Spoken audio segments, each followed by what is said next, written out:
trustee saying that it's going to pass or fail. That's up to the community to vote, not us. And we'll be doing that here shortly.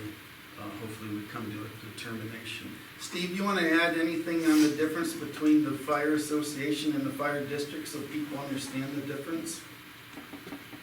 Two separate businesses, period. Two End of story. separate businesses. The trustees have nothing to do with the fire association. No, it's just when we volunteer and the community come out and they pay monies for the breakfast, and that money is to go towards the fire department, because that's what the association is doing, is creating finances for the fire department, and then to see That is not correct. It's a complete misstatement. it's not, so the breakfast bylaws money clearly is not state- supposed to go to the fire department at all. No, well, it can.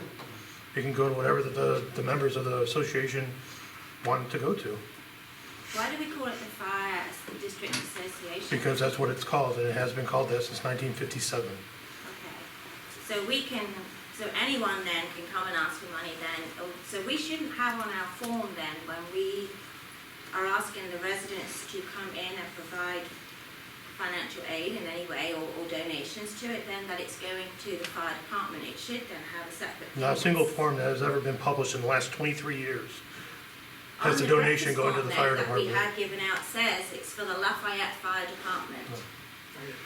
Fire You're district, incorrect. it does say that on there, and that was that blue one that we had, the poster that went out, it does say that. It just concerns me, because if we want to support our fire department, which is what I want to do, I want to know that my monies is going to the fire district for you, because I don't want to put it to another place, another entity, when my house is burning down and that money could have gone to them instead.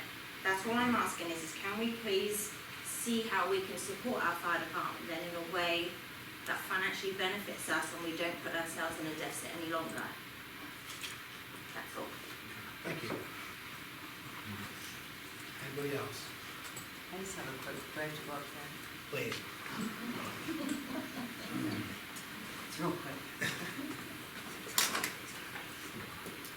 I'm Stacy Berry, I live at 6395 Lafayette Road. I messaged Justin, I don't know, a month ago maybe. Yeah. I live right there at the corner of 162 and 42, and cars and motorcycles, when they turn that corner, they collide. I mean, like wide open. One morning I was out there watering my flowers, 10 o'clock, like on a Thursday morning, and a motorcycle turned the corner, and I promise you, by the time it got past the service department, it was probably going 100. And there were some guys out there working, and they like stopped and looked at it too. But it happens all the time. Like sometimes my husband and I can't even hear each other inside the house, because they are like wide. It's not just motorcycles. I mean, it's cars too.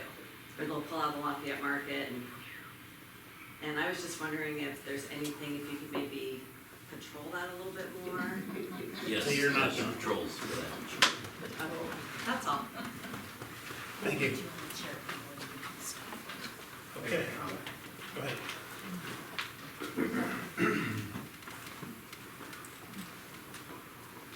My name is Wayne Harris. I'm at 5309 Columbia. A couple of quick points. I thought the engine compression things that you guys did was a really good example of you guys working together and working in the community. That was awesome. Thank you. Thank you. Carrie, your comments were very well put. Enjoyed listening to every bit of it. Mine aren't going to be nearly as well put and super nervous, but did have a lot of thoughts, and that's kind of why I'm here. I've been coming to these meetings, for a year, 2 years, I don't know, stuff like that. And I've been watching Chief give his reports, and I've had my own thoughts about it. Maybe to better contextualize where I'm coming from as a person, with a quick anecdote. I joined the Marine Corps when I was 18, and I thought we were the best thing ever. There was nothing we weren't ready to do. Everyone in the world thought we were ready to handle anything. But as a 60-year-old man looking back, I realized how unfunded and how small and how poor our equipment was. We had bad radios, we had old armor, we had old vehicles, we had old guns, everything was old. Well, we were ready to go. And the nation was ready to send us. We lined up lots of times to go do our job. As I come here, every time I come here, chief is asking for this and asking for that. We got this big facility, we got all these engines, we got, you know, new ambulances. And I know these guys, you're working your asses off out there, I get it, and I appreciate you working these fires. But, you know, we're always talking about new cameras, you know, new pumps, new this. And even on a really heavy month, like this month, extremely heavy month, tragic accidents, structure fires, where you guys are taxed, you're still almost 70% EMS calls. We got this big fire facility. We got this, you know, all these engines, all the maintenance and the operational costs that go with these things. But we're 70%, even on a heavy month, we're mostly just EMS, to which we're not billing. You know, you ask, you know, what are we gonna do? We have no choice but to pass this, maybe this upcoming bill, this upcoming levy. Maybe we don't. Maybe we don't live as large. Maybe we live more commensurately with what we do. Have we ever been on a structure fire, for example, where we're the only one responding? We have all the equipment as if we're the only one that's gonna go to a structure fire. When we go there, this accident, there were 7 agencies that were at this accident. 7 different agencies. We're not going alone, but we might be building out our infrastructure as if we were. Do we need to live that large?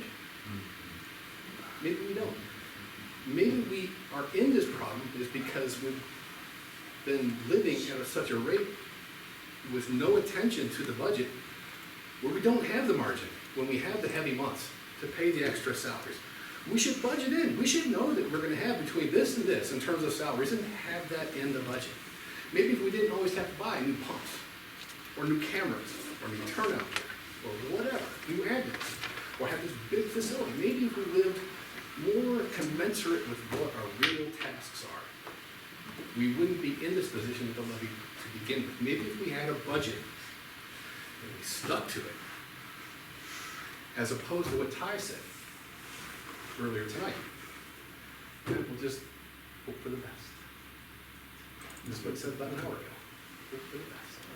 I think hoping for the best is why we have a levy in front of us. That's all I have. Sorry for taking so much time.